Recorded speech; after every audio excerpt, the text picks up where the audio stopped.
Bom, Renê, você é nosso convidado. Você prefere começar? Quer que eu faça uma introduçãozinha assim sobre a temática?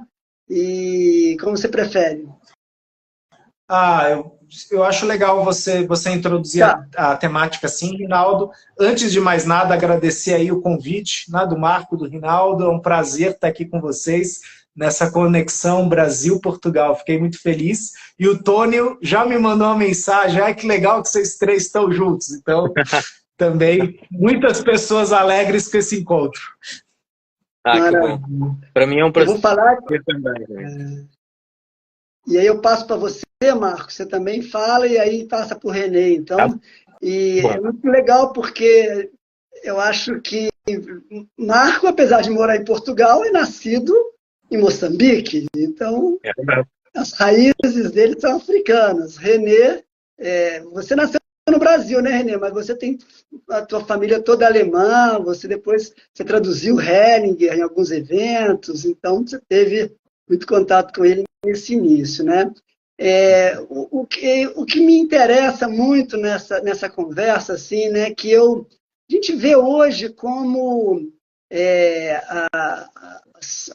os grupos considerados minoritários, né, as mulheres, negros, tem tido um protagonismo no sentido de dar um outro valor para a cultura africana, né? A gente sempre, tradicionalmente, como quem escreveu a história são os povos vencedores, a história foi escrita a partir dos europeus, né? Dos europeus e americanos. E muitas vezes a riqueza da cultura africana, a riqueza da terapia africana, a riqueza dos rituais africanos e indígenas, né? Mas estamos falando aqui da experiência do Hellinger na África do Sul, né? Muitas vezes foram apagadas. E se diz, inclusive, que muito do berço da filosofia, que é grego, mas se você pesquisar mesmo, os filósofos gregos aprenderam lá na África, lá no Egito. Eles iam lá, eles eram educados junto aos faraós, e a partir de um certo momento as forças gregas se tornaram hegemônicas e depois romanas, e aí meio que se esqueceu toda a potência da cultura africana, é como se o mundo todo tivesse começado a partir da cultura e da civilização grega e depois ocidental, né? Eu tenho uma sensação, talvez vocês me corrijam se vocês não concordarem, fiquem muito à vontade. Sempre que a gente fala do trabalho do Hellinger, a gente tende a olhar muito essa coisa das leis do amor, das leis dos relacionamentos, as questões do paciente, do cliente em relação ao seu pai, à sua mãe, ao seu ex-marido, ao seu filho, né? E como a filosofia e o olhar sistêmico pode ajudar nessa parte. De fato, toda a experiência do Hellinger como psicoterapeuta, como psicanalista, e depois várias vivências que ele teve, tratam disso, que eu tenho estado muito interessado na obra de Reich. Então, hoje eu estou fazendo, inclusive, uma formação reichiana, que também foi um psicanalista, mas que também trabalha muito nos traumas a partir do momento da fecundação. Né? Traumas da época da gestação, traumas da criança, traumas da adolescência, traumas e mais traumas. O que me interessa muito nessa conversa tem a ver um pouco com o que Jung começou a pontuar. Né? Nesse último livro do Jung, a biografia dele, Minha Vida, ele fala que ele tem a sensação de que muitos dos traumas e problemas que ele teve a vida dele toda tem a ver com problemas que a ancestralidade dele e as pessoas que vieram muito antes não tinham resolvido e coube a ele resolver.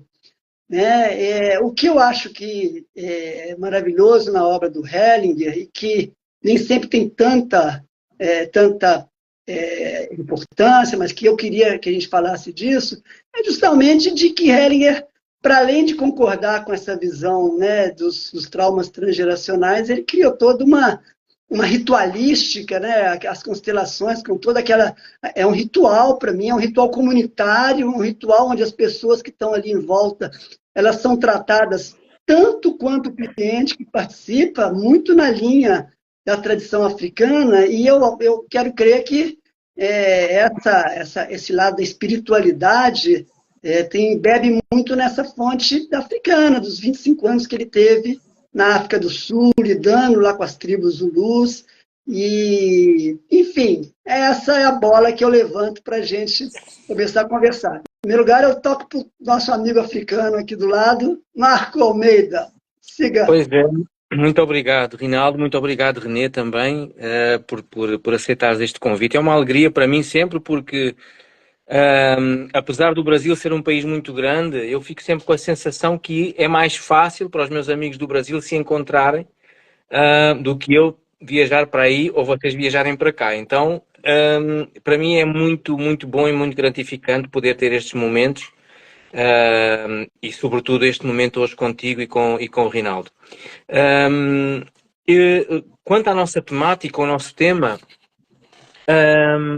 e eu, sendo nascido ao lado, num país ao lado de onde Bert Hellinger passou muitos anos da sua vida, apesar de eu ter regressado à Europa muito, muito jovem, ainda criança, de alguma forma o perfume daquelas terras, daqueles lugares, não é? Os sabores, os cheiros, ficaram enraizados aqui na minha memória celular e estes temas são sempre muito queridos para mim. Sobretudo, eu tive a oportunidade ao longo da minha vida, já de adulto, de estudar algo e de aprofundar o meu conhecimento no que diz respeito a esta sabedoria ancestral africana e tanto a sabedoria quanto as teorias europeias de Freud, de Jung, de Reich, de Hellinger, reconhecem que no fundo o ser humano é influenciado por fatores que vão além do consciente. E nas tradições africanas, os espíritos ancestrais e as energias da comunidade desempenham um papel fundamental. Enquanto para Jung e Reich os arquétipos e as energias corporais e emocionais moldam as nossas experiências, Hellinger deixou-nos esta grande dádiva que foi o trabalho que ele fez com as constelações familiares, que acabam por integrar nestas dimensões, porque de alguma forma nos demonstram como padrões inconscientes herdados têm um efeito tão profundo na nossa vida. E agora, em jeito de pergunta e passando a bola aqui ao nosso querido amigo René,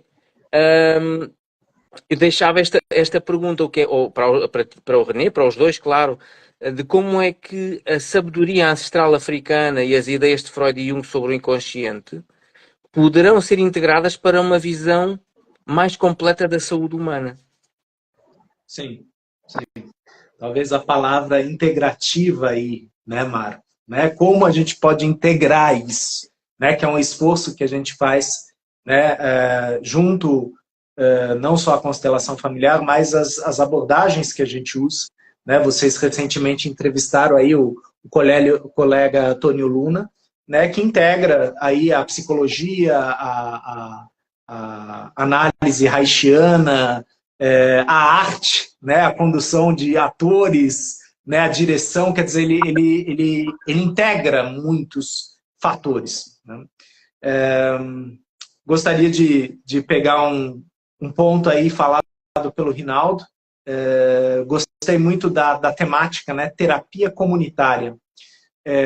O Hellinger sempre falou isso. A constelação, ela trabalha com o indivíduo para atingir o coletivo. Né? Então, para o Hellinger, a constelação é coletiva. Por mais que você fale, não, eu vou sozinho, eu vou com o Marco e vou fazer a minha constelação. Amigo, tu não tá sozinho. Tá todo mundo lá, inclusive os seus e os do facilitador estão lá. Né? Tá a galera toda reunida. Né? Então, essa visão comunitária muito forte em Hellinger e provavelmente foi muito demarcado nesses 20 anos junto à cultura Zulu. Né? Se a gente pega a obra de Hellinger, né? Minha Vida, Meu Trabalho, a biografia dele, a gente percebe um ponto bem específico. Né? Hellinger não era bem quisto pelo regime nacional socialista, porque além dele fazer certas pontuações que não eram muito bem vistas, ele se recusava, né, a seguir ordens, como, por exemplo, a questão de atirar contra outras pessoas. Ele foi preso, teve toda uma situação, e a ordem de Marianne Hills percebe que tirar ele da Alemanha é uma forma de preservá-lo. Então, ir para a África do Sul também foi uma salvação, né? Que ele foi para lá, ele foi salvo, né, de um regime complicado, né? E ele era considerado inimigo público número 1, né? Um dos inimigos públicos número 1. A Gestapo tinha uma lista enorme de pessoas assim, né? E ele vai lá para fazer um trabalho, né, de missionário, diretor de escola, né? E a gente percebe que ele não foi lá ensinar, ele foi lá aprender, né? As duas coisas aconteceram, né? E ele fala do impacto, né, dessa postura dos Zulus quando tem um problema, né? Então, Marco aprontou, fez uma coisa muito feia. Aí colocava o Marco lá no centro da sala. Aí pensava, né? Os europeus, vai tomar chibata, né? Não? Aí todo mundo ia até ele e falava, Marco, eu lembro daquela vez que tu fez isso e tu ajudou muito a gente. Aí vai o Rinaldo e fala, Marco, eu lembro daquela outra vez que você foi peça fundamental para a gente resolver isso aqui. Quer dizer, não vai se sublinhar o problema, vai se mostrar as qualidades que o Marco tem para que a comunidade possa deixar estar o problema, possa deixar estar aquela falha, né? Ou seja, os Zulus tinham uma visão integrativa. Sim, você vai errar. Sim, você vai cometer deslizes. Eles fazem parte. A gente não vai te tirar da tribo. A gente não vai te excluir, né? Então, um sistema conciliatório, um sistema mediativo, isso já estava lá. E o Hellinger, né, um europeu, chega lá, né, um europeu com uma noção de hierarquia bem clara, percebe um círculo de homens, mulheres, senhores, crianças, debatendo filosofia, debatendo questões da ordem do dia. Ele falou, o que é isso? Né? Então, ele dá vários exemplos onde a gente vê como, sim, essa cultura marcou muito as constelações familiares. E eu lembro dele falando disso na Alemanha. O Hellinger, ele nunca escondeu isso, e está na biografia. Talvez ele não tenha falado tanto quanto ele falou do Jung, quanto ele falou do Freud, quanto ele falou de Ivan Bosnamenag, porque não havia uma figura específica na cultura Zulu. Quando ele falava deles, ele falava da cultura inteira, né? Não havia um expoente, eram todos. E aí a gente tem outro traço comunitário, né? Quando a gente fala Zulu, são todos, é o Ubuntu, né? Eu sou um porque nós somos um, né? E aí a gente entra com a coisa ancestral aí que vocês dois colocaram, né? Vem de muito lá atrás, né? E acho que a frase que o Rinaldo trouxe do Jung é: nós, filhos, somos o sonho não vivido de nossos pais e os crimes não solucionados. Né? Ou seja, a beleza e o fardo. Né? E, logicamente, pelas lealdades invisíveis, a gente vai para a Nag aí, a gente toma isso no pacote completo. E cabe aí depois a nossa capacidade de adulto de poder falar, então, eu acho que isso aqui eu não consigo carregar, não. Eu acho que eu não tenho o que fazer com isso aqui. Eu sei de onde veio, mas isso aqui eu não sei resolver. Aí vem uma capacidade de diferenciação. Mas também, né, como você bem falou, Marco, como isso vem de lá, deles. Né? Isso, só me estendendo mais um pouquinho. 1996, eu estava fazendo um mochilão pela Alemanha e eu visitei o Museu Alemão em Munique, o Deutsches Museum. E assim, eu queria ir na parte de aeronáutica, né, ver os caças, tal. E no primeiro andar tinha uma ala assim, gigantesca. E aí eu vi lá, tipo, afrikanische Kultur, cultura africana. E assim, eu acho que eu tinha 16 anos. Falei, caramba, mas tem tudo isso? Aí eu fui entrando. Eu não consegui ir na parte de aviação, porque eram 2 andares, era um andar e depois descia. Eram artefatos e mais artefatos, textos gigantescos. Eu nunca aprendi sobre isso na escola. Né? Hoje, na escola brasileira, se ensina isso. Se tem um outro olhar para isso. Mas na minha época eu não aprendi isso. Né? Então eu fiquei surpreendido com a vastidão dessa cultura e como ela é antiga, inclusive desenvolvida tecnologicamente. Né? Então, foi bem aquela coisa da ignorância, sabe? Você olhar assim e fala, putz, não me falaram isso aí não. Né? E desde aí eu tenho também aberto um pouco mais meus ouvidos, olhos e percepção para os fatos que a gente desconhece. Me estendi um pouquinho. Não, tá ótimo. Eu acho que essa palavra que o Marco falou e o Renê seguiu, né, da integração como bom mediador de conflitos, eu acho que esse é o grande desafio, mas é um lugar que a gente talvez consiga ter mais força para atuar, seja individualmente, seja com os clientes, né? E essa integração, assim, né? Eu tenho estudado bastante aqui no Rio essa forma de acessar esse conhecimento africano e indígena. Então, por exemplo, eu li o livro do Copenau, A Queda do Céu. Eu recomendo, é um livro espetacular. E lá pelas tantas, o Copenau, ele fala do mundo dos mortos, mas ele fala, e isso é a tradição dele, né, que você não deve olhar para os mortos, porque os mortos te atraem. Você, no dia que morre, você vai lá, você chora, você faz um ritual de despedida, mas feito isso, as famílias não devem sequer falar o nome do morto, porque se percebe que existe essa atração do mundo dos mortos. O que Hellinger também falou o tempo inteiro na constelação, com uma grande diferença, que talvez decorrente do fato do Hellinger ter sido um psicanalista, e a psicanálise é o contrário disso. Nem me corrija se eu estiver falando bobagem.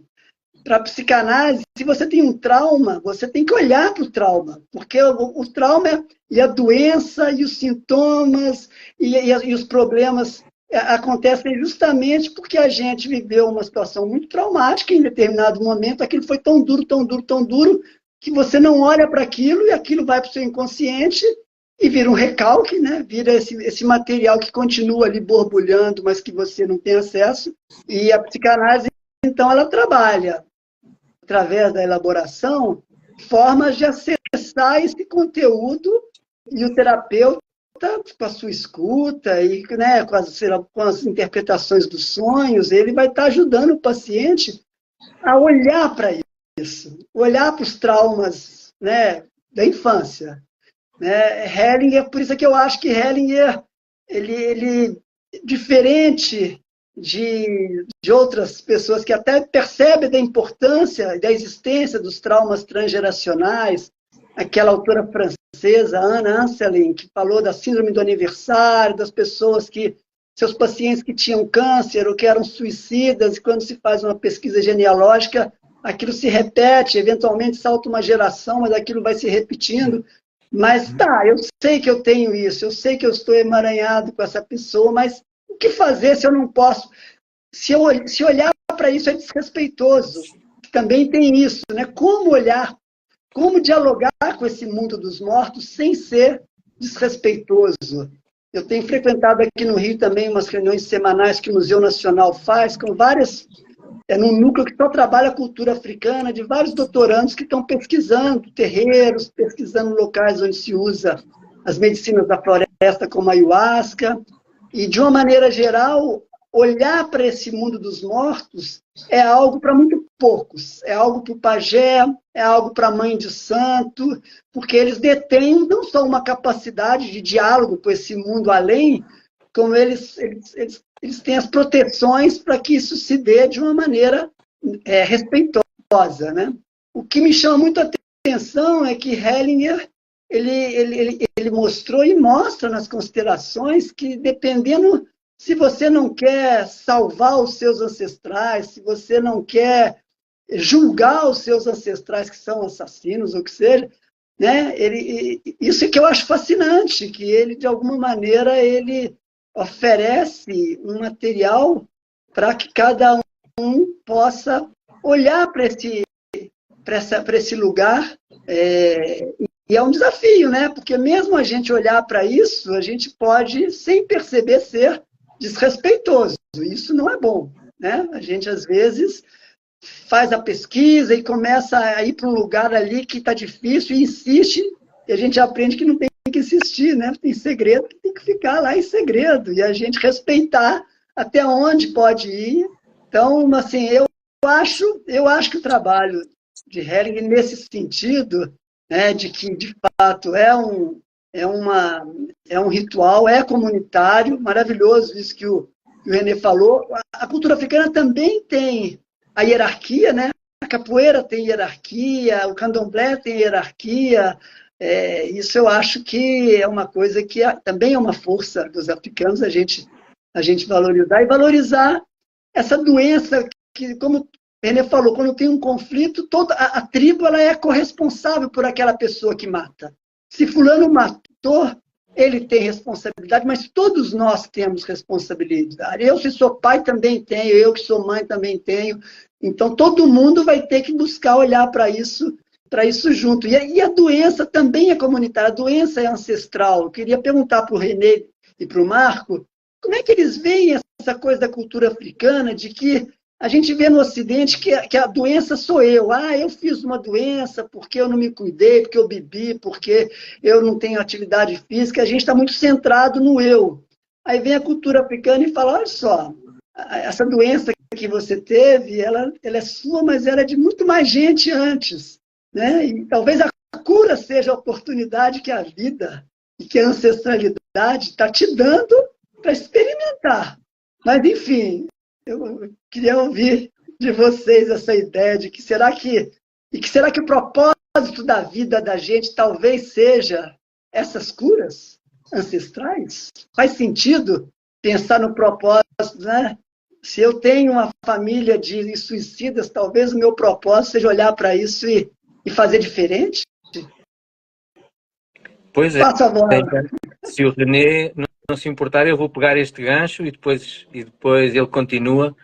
É muito interessante esta pergunta, Rinaldo. Nas comunidades africanas, perto do lugar onde eu nasci, nas comunidades africanas em geral, mas perto do lugar onde eu nasci, havia alguns rituais muito interessantes. Por um lado, se na comunidade africana a relação com os outros é essencial, a saúde também, de certa maneira, é vista como um equilíbrio dentro do grupo. Nós sabemos que Hellinger, influenciado por estas vivências que ele teve naqueles lugares, desenvolveu as constelações familiares como uma prática de grupo e que explora precisamente estas dinâmicas familiares. Freud e Jung também exploraram as nossas relações e histórias familiares e também nos mostraram como elas moldam as nossas experiências psicológicas. Mas voltando à questão da comunidade, em algumas comunidades com quem eu e a minha família tivemos mais contacto naquela região, havia o hábito de quando uma criança nascia e era escolhido o nome, também era escolhida uma música, uma canção que estava relacionada com aquela pessoa. E quando surgia uma doença que afetava aquela pessoa, ou até um conflito, ou uma má ação, como o René falou, no exemplo da comunidade se reunir e realçar os aspectos positivos, também esta música, esta canção era utilizada num ritual de cura para atrair, no fundo, a cura para aquela criança, para aquela pessoa que estava a viver um momento de doença.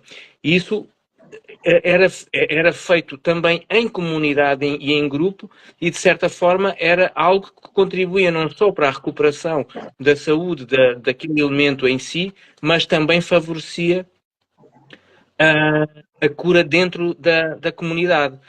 Nós sabemos que Reich enfatizou que o corpo, ele via o corpo como um repositório de emoções, não é? Reprimidas, e de maneira semelhante, a sabedoria africana utiliza estes rituais como a dança, a música e o movimento como forma de cura comunitária. E é interessante quando eu penso nesses hábitos culturais africanos e em filósofos e pensadores como Reich, como Freud, como Jung, como eles também no fundo, estes rituais e estes costumes africanos acabam por, de alguma forma, cruzar, interceptar aquilo que foi o trabalho destas pessoas. As constelações familiares, frequentemente, mostram-nos também como os desequilíbrios emocionais se manifestam fisicamente e, de alguma forma... Eu lembro-me até de um movimento que Bert fez num grande workshop em Espanha, num grande congresso que ele realizou em Espanha, em que ele utilizou a dança ou um movimento semelhante a uma dança para precisamente promover o movimento necessário para aquela situação em específico que ele estava a configurar, o movimento que ele estava a configurar para aquela pessoa. Não sei se isto ajudou um pouco à tua pergunta, mas chuto a bola para o René continuar e complementar. Legal, eu vou puxar aí um dos nossos professores. O Stefan Hausner esteve aqui no Brasil e eu tive a oportunidade de traduzi-lo em BH, Belo Horizonte. E Hausner, ele falou uma frase muito específica, ele repetiu isso várias vezes. Para além da doença, a questão é como você se relaciona com a doença.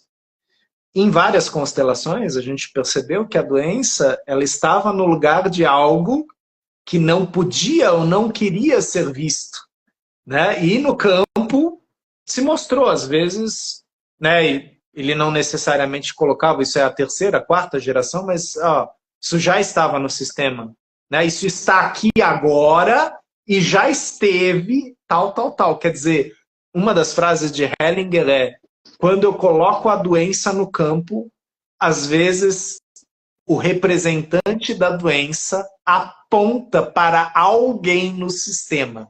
Alguém real, uma situação real no sistema que por algum motivo foi separado, foi ignorado, foi excluído, segregado, né? E nós temos N exemplos disso dentro da nossa família ou dentro da comunidade, né? E aqui eu vou trazer os dois quase como a mesma coisa. Como o Hellinger falava, ele usava o termo clã, né? Ele falava de Klippe, né? Ou seja, o clã familiar. E a gente sabe que as tribos brasileiras, né, os nativos brasileiros, às vezes a criança sabia quem era a mãe, mas não necessariamente quem era o pai, porque todos cuidavam da criança, né? Tinha mamãe, tinham várias mamães e tinham vários papais, tinham vários cuidadores. Era um corpo só que cuidava, era realmente um senso comunitário. Automaticamente, se um nesse corpo fazia algo, afetava todos os outros, como vocês acabaram de falar, né? E se todos os outros agissem dessa forma, excluíssem, segregassem, né?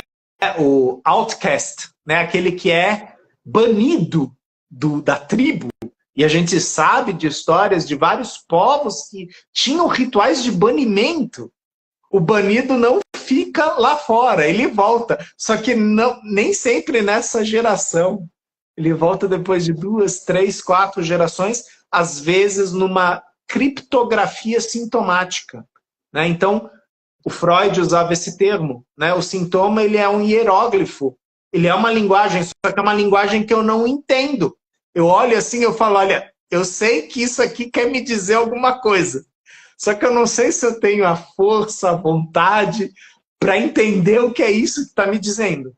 Então eu preciso de tempo, paciência e, aí entra outra coisa que vocês mencionaram, estar disponível para isso, estar a serviço disso.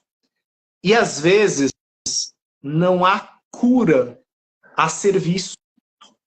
Eu represento algo a serviço do sistema. E talvez esse algo me sacrifique.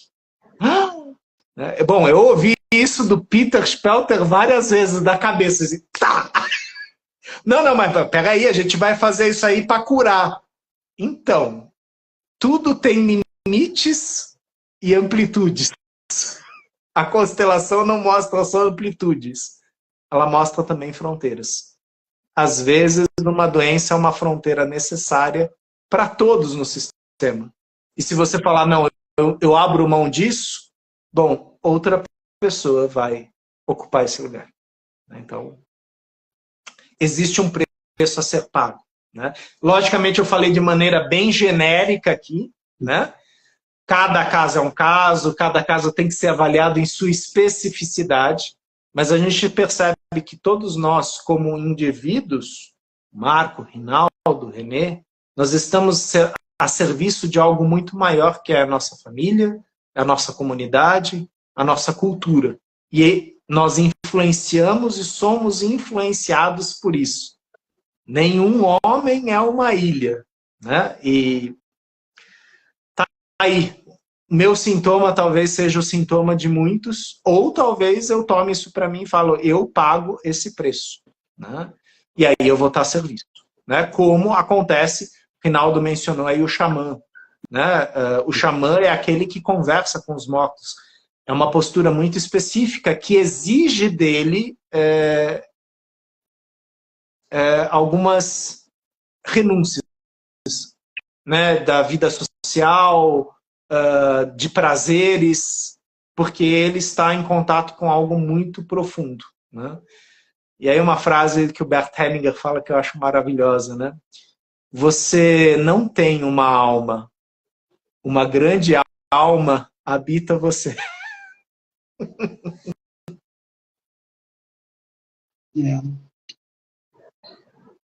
Fascinante, é verdade. Você terminou?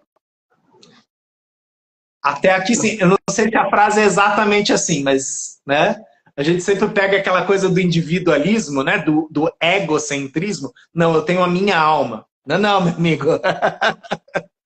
Você habita uma alma muito maior que você, muito mais extensa, muito mais antiga. E sim, nós estamos a serviço. Né? É aquela brincadeira que por muito tempo o Marcos Castro e eu a gente fazia nos grupos de estudo. Né? Quem acredita em livre-arbítrio? Quem acredita em destino? Né? Os dois são possíveis, mas existe uma questão hierárquica aí. A partir do momento que eu reconheço o destino, eu tenho livre-arbítrio. Mas com a consciência do destino. Para dizer sim ou não. Né? Isso tem a ver com a grande alma também. Eu lembro... Fala, Marco. Fala, Pode falar, não, por favor. Eu lembro de, numa outra ocasião, o Alberto falar que a liberdade, a nossa liberdade, ou a minha liberdade, ela é pequena. Mas quando eu a tomo, ela transforma-se em grande, não é? Nesse limite que essa pequena liberdade tem. Quando a tomo, como o René falou. É muito interessante esta abordagem e ao escutar o René e ao escutar também, Rinaldo, o meu pensamento foi para estas memórias destes momentos passados e uma memória muito interessante de um movimento que aconteceu comigo lá salvo erro, tu estavas presente, foi no Seminário de Homens, lá na Alemanha. Não sei se o René estava nesse ano. O Seminário de Homens foi em 2018, não foi? Não, 2018 eu não estava. O Rodrigo estava. Rodrigo Ramos. Quando foi o último ano que o Alberto fez o Seminário de Homens? Foi em 2018, se eu bem me lembro. Não sei se... Foi, não foi, Rinaldo? Foi, acho que foi. Isso. Num determinado movimento, foi um seminário muito, muito interessante, porque, como vocês se lembram, o seminário de homens só tem homens, e num movimento que o Bert fez comigo naquela altura,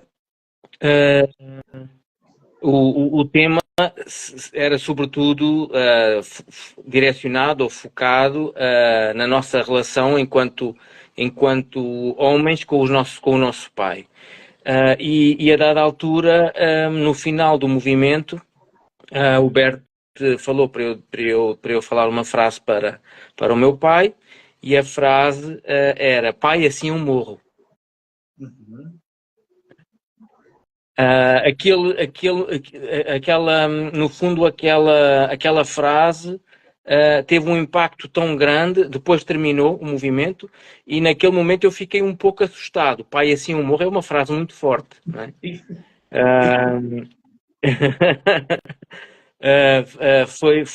Teve um impacto muito forte, mas nos momentos seguintes, quando regressamos aos nossos lugares, aquela frase foi encaixando, foi se acomodando e de alguma forma eu percebi que este movimento e sobretudo no seguimento daquilo que o Rinaldo falou em relação a nós também termos esta capacidade de deixar os nossos mortos seguir o seu caminho, não é? Seguir o seu caminho, essa frase foi se acomodando e dessa frase saiu o insight. Qual foi o insight? O insight inclui um palavrão que eu não posso dizer aqui. Mas o insight foi: eu não morro por ninguém. E, no fundo, isto foi também uma forma não só de o libertar, de me libertar a mim, mas também libertar o caminho que o homem que foi o meu pai precisava de seguir. Isto, efetivamente, tem contornos e uma profundidade imensa, esta abordagem. E também porque é que eu faço referência a este momento? Porque aquele momento foi possível dentro daquele grupo, que eram cerca de 100 homens, só homens a trabalhar temas de homens. E isto mostra-nos também o poder do grupo na cura, que é algo, como o René falou, como o Reinaldo já falou. Eu peço desculpa, eu estou a olhar aqui para o lado, porque eu estou a ver-vos aqui no monitor grande ao lado, para eu poder ter uma melhor visibilidade.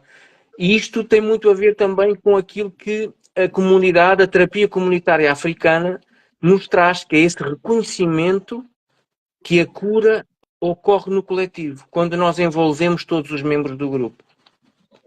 E essa abordagem tem um eco muito forte nas constelações familiares, na prática das constelações familiares, onde os representantes e os observadores participam ativamente do processo. O Jung também explorou isto como um inconsciente coletivo influencia os indivíduos, não é? Que é a grande prática, também a grande riqueza que ele nos trouxe. Isto faz-me levar a uma pergunta: que papel este coletivo pode desempenhar na transformação terapêutica, tanto na sabedoria africana quanto nas constelações familiares? E de alguma forma, como é que essas perspectivas podem se complementar? De alguma forma, isso já foi respondido pelas vossas intervenções, mas deixo a pergunta também no ar para nós darmos seguimento. Eu não sei como vocês veem, mas eu sinto que cada vez mais os próprios clientes eles têm buscado mais o atendimento individual.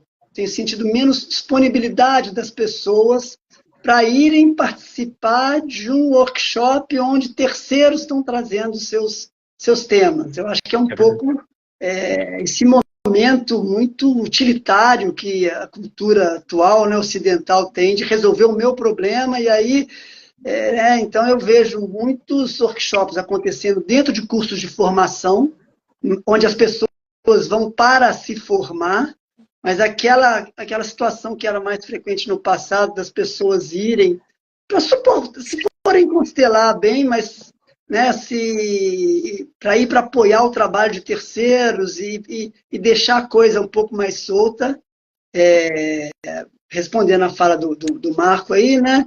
Infelizmente, eu sinto as pessoas, posso estar enganado, mas mais voltadas para o próprio umbigo e resolver o seu próprio problema. Né? O René falou do Stephen Hausner.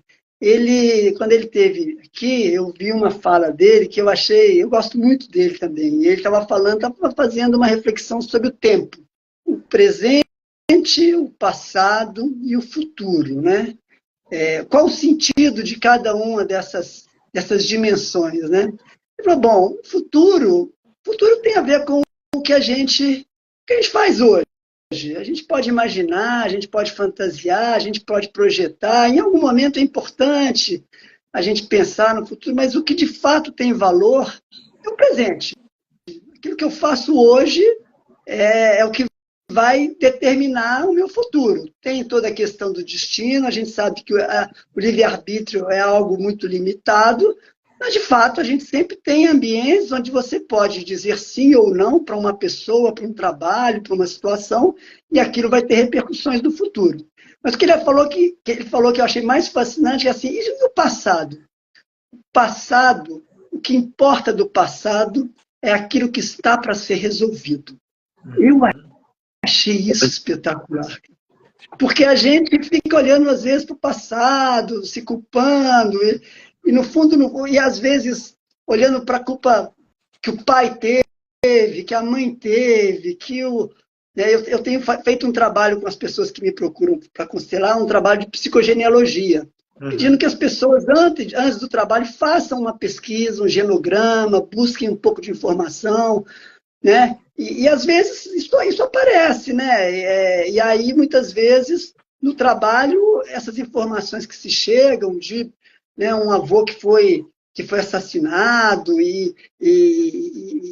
né, isso tem um efeito para aqueles que sobreviveram de, né, uma contração. A gente, lá na terapia Rachana, fala das coraças, né? O que acontece com uma família que não é numa situação muito precoce, um pai de família com 30 anos morre. Né? As pessoas, a partir daí, elas tendem a serem muito controladoras. Por quê? Porque, né, elas não têm medo de morrer. Né? Uma outra situação onde se descobre ali que um determinado bisavô foi um grande perpetrador, cometeu assassinatos, maltratou pessoas, né? Se beneficiou de pessoas vulneráveis, e aí, de repente, o cliente tem muita culpa, né? E às vezes a gente vê na constelação ou vê em outros ambientes que essa culpa pode estar sendo tomada desse ancestral que fez muito de mal, e ali a família e a comunidade não fala disso, mas assume essa culpa de uma maneira mais coletiva. E nesse sentido, lembrando aí do que o Marco falou, tem as frases que podem ser usadas, né? E eu me lembro muito, uma que a Brigitte utiliza muito, mas que o Hering também usava, que é eu por mim, você por você.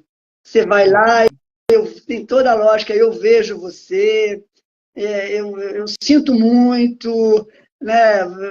Agora vamos combinar, eu por mim, você por você, porque eu sou muito pequeno para me meter com esse rolê que aconteceu aí, né? E estou fora. Não, né? É uma decisão, é diferente dessa coisa humilde de meus ancestrais, e eu amo, obrigado. Tá, tem tudo isso, sim. Eu vejo, você faz parte da nossa alma familiar, né? A grande alma, tem a alma individual, tem a alma familiar, você faz parte. Mas tem essa coisa da gente, enquanto ajudante, facilitar a pessoa também a se despedir disso, né? Se despedir. E aí a terapia Reichiana usa muito a coisa do movimento, né? Reich, ele era um psicanalista que mudou de lado da cadeira, né? Freud ficava atrás, ninguém podia, o paciente não olhava para ele estava ali atrás. Aí o Reich falou, o quê? Não, eu quero ir lá, eu quero ver se o paciente está suando, eu quero ver se ele está, né? Como é que ele está, como é que o olho dele está, é totalmente fenomenológico, assim como as constelações familiares, você está o tempo inteiro ali olhando pequenos detalhes, né? Então eu acho que é uma integração de bastante coisa que a gente ainda tem muito para... Eu me sinto assim num lugar de muito para aprender, e tenho tentado aprender muito também estudando essas culturas indígenas e africanas. Passo para você, Renê. Eu vou voltar um pouquinho na tua fala, Rinaldo, a questão dos grupos, né, que você tem percebido que tem diminuído. Sim, tem diminuído. Foi uma coisa que o Stefan também falou, João também mencionou isso, João Garriga, né? Isso é um fenômeno mundial, né? Facilitadores dos Estados Unidos também comentam isso. A gente não pode esquecer que a gente está na cultura do espetáculo. A gente está na era do narcisismo, né? Em parte também por causa das tecnologias, das telas, as pessoas ficam mais ensimesmadas, ficam mais focadas, né? É importante sim a gente ir para o ritual. E a gente sabe que a constelação tem um valor muito grande pelo ritual que é feito no coletivo, né? A Sophie Hellinger, ela sempre falava, eu não estou trabalhando só com a pessoa que está aqui. Se vocês estão conectados aqui, todos estão sendo trabalhados. Né? E todos vocês já devem ter percebido isso. Quer dizer, o Marco acabou de trazer aí uma frase que reverberou aqui também. Né? Quer dizer, traz uma simples frase que você fala, caraca, meu, onde que pegou isso aqui? Né? Porque há uma conexão com essa história. O Hellinger tinha uma frase que era, as histórias que nos comovem, nos movem. Né? E ele era um grande contador de histórias. Aliás, outro traço aí da cultura Zulu. Né? A questão de sentar em roda e contar histórias. Ou, né, como o mineiro fala, né, contar os causos. Né? Quer dizer, trazer as histórias à tona. É importante a gente continuar oferecendo os grupos, porque as pessoas precisam sim dos grupos. Aqui em São Paulo eu tive uma oportunidade, duas oportunidades no último semestre, um grupo de homens, né, que é o Joari Coimbra, que ele tem aqui em São Paulo, né, homens que se reúnem a cada 3 meses e discutem o sagrado masculino, né, e há um mês atrás, junto com o Felipe Trofino, também fizemos um círculo de homens junto também com mulheres, né? Ou seja, trabalhar o masculino, mas também sendo suportado aí pelo feminino, né? Fenômenos de grupo, eles têm uma força especial, né? É muito difícil você ficar impassível ao grupo, né? Você chega assim, você tá lá no meio daquele grupo, o grupo tá tendo uma catarse e tal, aí você fala, isso aqui não me toca. Por que você tá lá, criatura? O que você está fazendo lá no meio? Né? Então, abra-se, né? Que nem o Rinaldo falou, olhe, né? Olhe, veja o fenômeno que está acontecendo, sinta aquele fenômeno, solta a franga, né? Dança, faz alguma coisa, grita, faz alguma coisa, deixa aquilo acontecer. E aí a gente percebe que sim, o Marco faz uma coisa, me afeta, eu faço uma coisa, afeta o Rinaldo, aquilo vai circulando, né? E depois, no final do dia, eu comigo mesmo, eu vou fazer uma repassagem disso. E aí eu vou perceber que alguns dentro de mim, algumas dentro de mim, acharam um lugar. Tiveram um lugar de fala, de sensação, de presença. Então eu percebo, sim, isso que o Rinaldo falou, de um esvaziamento dos grupos, mas não que eu veja uma desimportância nos grupos, ao contrário. A gente sabe de como é fundamental manter grupos, por causa dos fenômenos que acontecem em grupos. Vou pegar o gancho do René. Não sei se aperceberam, mas o tempo passou rápido. Passou. Já estamos quase a conversar há quase 1 hora. René, Você pode sair com 1 hora ou a gente pode ficar mais um pouquinho? Só para a gente... Podemos. Qual horário aí que você... Podemos mais uns 15 podemos. minutinhos? Vamos dar mais uma rodada, gente, beleza. Sim. Eu aproveitava, eu sei que o René lançou um livro em conjunto com outros colegas, não sei se queres falar um pouquinho sobre esse livro, René? Acabou de vir da editora, a gente ainda nem fez lançamento, né?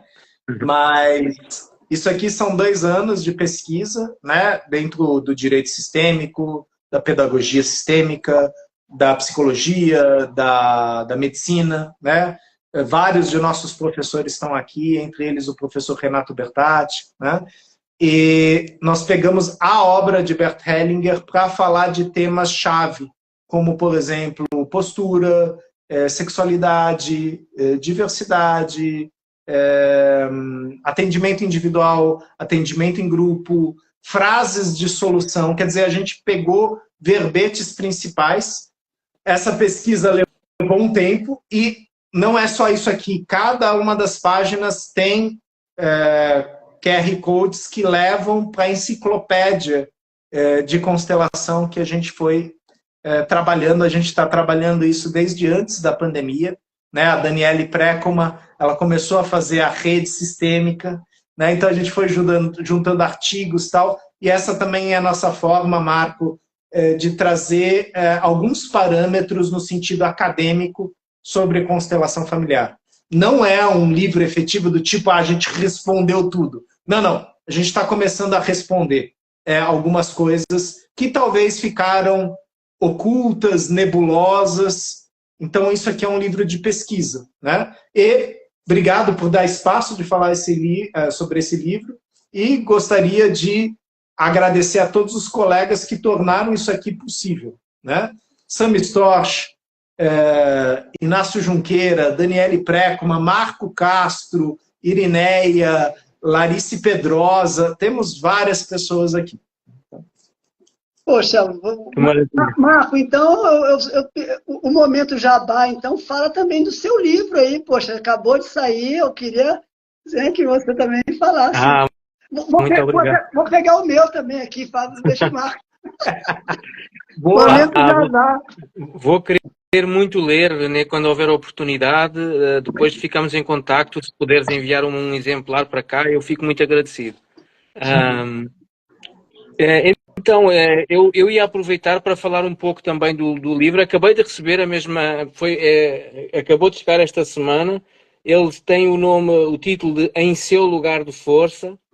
Ele é também um trabalho de grupo de 5 queridos colegas. Sabrina, que está em Porto Alegre, a Milagros, que está na Alemanha. Tem o meu contributo, o contributo da minha esposa e do nosso colega Esteban, e nada melhor como também em jeito também de irmos fazendo o encerramento da nossa conversa, se me permitirem ler aqui um pequeno, que tem tudo a ver com a nossa conversa de hoje. São 3 parágrafos da última página portanto, do meu contributo para este livro, e que tem este título: A visão de um futuro comunitário, construir juntos. E começa assim: por fim, ao pensar no futuro, não posso deixar de considerar a importância da comunidade. Acredito que o futuro não é algo que construímos sozinhos, mas sim algo que construímos juntos como parte de uma comunidade mais ampla. Esta visão de um futuro comunitário é essencial para garantir que o caminho que percorremos é inclusivo, sustentável e enriquecedor para todos. Envolver-me ativamente na minha comunidade, contribuindo para o bem comum e trabalhando em conjunto com os outros para criar um mundo melhor, significa estar presente, partilhar recursos, oferecer apoio e, acima de tudo, manter uma atitude de colaboração e de solidariedade.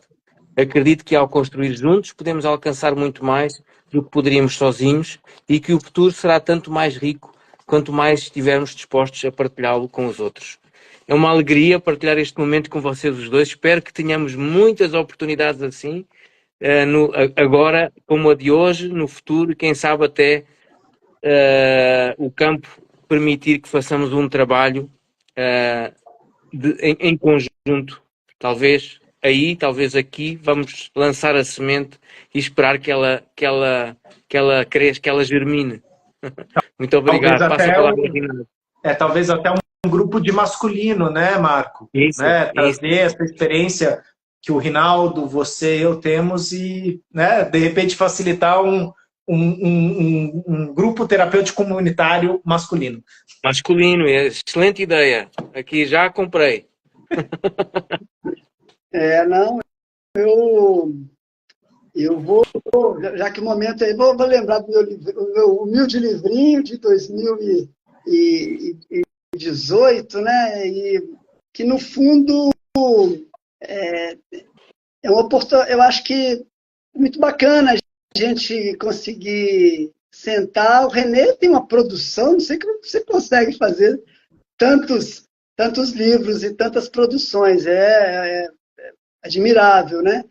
Mas eu sou muito grato a ter conhecido o Hellinger, porque, no fundo, eu sou mediador de conflitos, né? Com muitos anos de experiência. A mediação tradicional, ela é entre duas partes. E desde que eu conheci pessoalmente em Brasília e comecei a fazer a formação ali, né? Eu me lembro dele ali pessoalmente, junto com a Sophie, e, ao final, ele comentou que iria fazer uma formação com os professores alemães aqui no Brasil, a partir daquele ano. E eu fiquei tão encantado com o trabalho dele, porque ele fala o tempo inteiro nessa ideia, nesse desafio do não julgamento, né? De você olhar para as pessoas más e entender que não se trata de perdoar, não. Eles precisam arcar com as consequências, mas aquela pessoa má talvez esteja ali criando uma oportunidade de eu aprender algo com ela. Então, cabe a mim lidar com aquele conflito, me despedir daquele problema e seguir a minha vida. E isso, quando feito em roda, dentro dessa lógica africana, traz uma dimensão de aprendizagem que é incrível. Eu estou fazendo, desde 2018, esse trabalho nas escolas públicas aqui do Rio, 4 escolas públicas, junto do projeto Girassol, que é uma ONG de psicanalistas, que há 25 anos atua nessas escolas e em outras no passado, agora somos 4. Faço essas mediações em rodas, esses rituais sistêmicos, com crianças de 4 aninhos até 17, 18 anos. Né? A lógica é sempre semelhante no sentido de que em roda todos pertencemos à comunidade, cada criança é diferente uma da outra, uma preta, uma branca, um amarelo, uma mulher, um homem, um com trans, mas todo mundo com o mesmo direito de existir, né? E ao mesmo tempo, a gente várias vezes, principalmente com crianças pequenas, que eu não tenho espaço, faz do lado, a gente nunca faz na sala, mas às vezes é possível fazer no pátio, né? E essa também é uma característica da potência africana, a relação com a natureza, né? Quando você senta no chão, como a gente faz, e está ali em volta das árvores, com o vento ali tocando, né? Aquilo ali tem uma dimensão, tem uma energia, tem uma característica desse ritual em relação à natureza, que as pessoas recebem insights que talvez numa sala de aula, onde estão habituados ali, muitas vezes naquelas cadeiras enfileiradas, olhando para as costas do seu coleguinha, é um outro tipo de energia que circula ali. Então, eu sempre trago esse trabalho sistêmico. A gente não constela nas escolas, claro, mas a gente faz movimentos, a gente bota as crianças ali de pé para viver algumas situações onde um representa, né, na figura do pai, na figura da mãe, mas sempre com uma direção, só para eles verem as situações visualmente, e isso para as crianças faz um sentido. Um dos grandes desafios hoje nas escolas é essa coisa de você ouvir o colega. Né? E aí eu levo um maracazinho indígena, que eu falo, né, o objeto de fala. Então, quem tem o objeto, saculeja aquele objeto, é quem vai falar. Quem precisar de falar tem que pedir a palavra. E só quando aquele primeiro termina é que o chocalho vai para a mão do outro. Né? E aí a gente vai trabalhando ali as questões. E então, assim, são questões que têm a ver com a mediação, tem a ver com o olhar sistêmico, sistêmico, mas quando a gente fala dessa coisa numa perspectiva africana, aquilo faz muito mais sentido para aquelas crianças que, em sua maioria, moram na favela, né? Então, quando eles veem aquela cultura da sua ancestralidade sendo trazida para um ambiente de aprendizado, a importância da família, a importância da sua comunidade, isso tem um efeito sobre as relações, sobre os conflitos e sobre a capacidade mesmo de olhar para a escola como um local de aprendizagem. Então, é mágico, né? Eu acho que a gente poder ir redigindo isso, escrevendo essas coisas, ter as redes sociais, que para mim é uma forma de... Eu admiro as pessoas que, como o René, produzem muitos livros. Eu, às vezes, fico assim, caramba, eu sinto as pessoas, às vezes, querendo coisas mais curtas, então eu acabo, sempre que eu termino um trabalho na escola, o que eu posso escrever de um post que possa, de alguma maneira, democratizar isso que eu aprendi com essas crianças, com esses adolescentes, e coloco isso na rede, não para eu falar do trabalho, mas para me colocar ali, para ser criticado e para mostrar que outras pessoas podem fazer igual, fazendo do seu jeito. Cada professor tem a sua pedagogia, não precisa de ser sistêmica, pode ser outra, mas se alguma coisa que a gente faz agrega, isso é bem-vindo, né? É isso. René, contigo, se você quiser também, já a minha parte já está mais ou menos encerrando aqui. Não, mas eu acho que é exatamente isso aqui que a gente está fazendo, Rinaldo. É isso, a gente está trazendo, né, os olhares, o Marco, você, eu, e a gente teve feedback aí do pessoal falando para a gente fazer mais lives e tal. Então é isso mesmo, né? Não, pode ser um livro, pode ser uma live, pode ser um blog, pode ser um post no Instagram, mas assim, trazer para que a comunidade aprecie, questione, reflita, silencie, medite, né? Então, esse é o caminho mesmo, e a gente está fazendo. Eu acho que estamos alinhados com a temática daqui, que é a terapia comunitária, né? Estamos, sim, em lugares terapêuticos, mas só é possível se a comunidade também fizer esse movimento, né? Então, onde não tem esse movimento, a gente cria. Você criou em lugares onde é difícil. É difícil olhar, é difícil o investimento, é difícil a coragem. Está lá, está realizando. Logicamente que eu acho que merece mais livros, né? Porque teu trabalho segue. Então, né? Mas não pare de fazer pequenos posts. Claro. É isso, né, Marco? Fala aí, você já está, né? Se vocês também quer falar alguma coisa, Marco, eu encerro por aqui. Podemos encaminhar para o encerramento, então vou aproveitar para ler o último parágrafo e diz assim: assim, esta jornada não termina aqui, ela continua dia após dia, em cada decisão que tomamos e em cada experiência que vivemos. Estou ciente que o caminho à frente ainda trará muitos desafios, mas também confiante de que temos dentro de nós as ferramentas necessárias para enfrentá-los. Esta é a verdadeira continuidade, uma vida vivida com propósito, autenticidade e alinhada com a nossa verdade mais profunda. Um agradecimento ao nosso amigo René por nos acompanhar nesta hora, quase um pouco mais de uma hora, e ao meu grande amigo Rinaldo, que é o meu irmão no Brasil. Nós até temos o mesmo sobrenome, René, não sabemos, se calhar temos aqui algum antepassado lá para trás comum. Eu acho que tem. E temos construído este caminho a cada 2 meses, convidando um querido amigo, e hoje, sobretudo neste final de ano, sendo a nossa última live do ano, uma profunda gratidão também a ti por teres guardado este tempo e investido este tempo nesta conversa connosco. Um grande abraço e muito obrigado.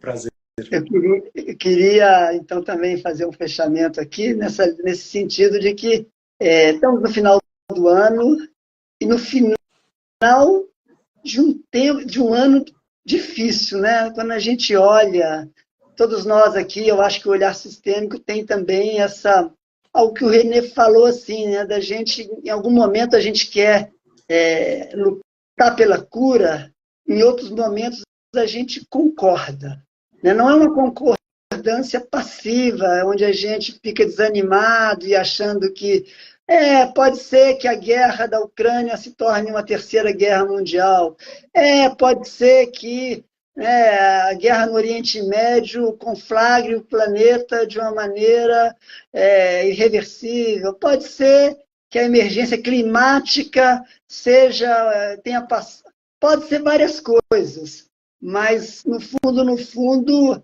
não importa o que seja o futuro, né? Lembrando o que o Stephanie falou, hoje nós estamos vivos e temos aí a oportunidade de, em pequenas coisas, né? No nosso dia a dia, nas nossas amizades, nas nossas relações profissionais, nas nossas relações afetivas, nas nossas relações familiares, a gente fazer a coisa de maneira que a nossa pequena contribuição para um mundo melhor e principalmente nessa perspectiva onde a gente se coloca menos no lugar de um protagonista que quer falar do tão belo trabalho que faz e muito mais nesse local de um serviço que se presta, né? Da gente fazer algo que ajude as pessoas, pode ajudar um, pode ajudar dois, pode ajudar na escola, pode ajudar numa formação, pode ajudar na produção de um livro, mas esse lugar que o Hellinger sempre foi muito,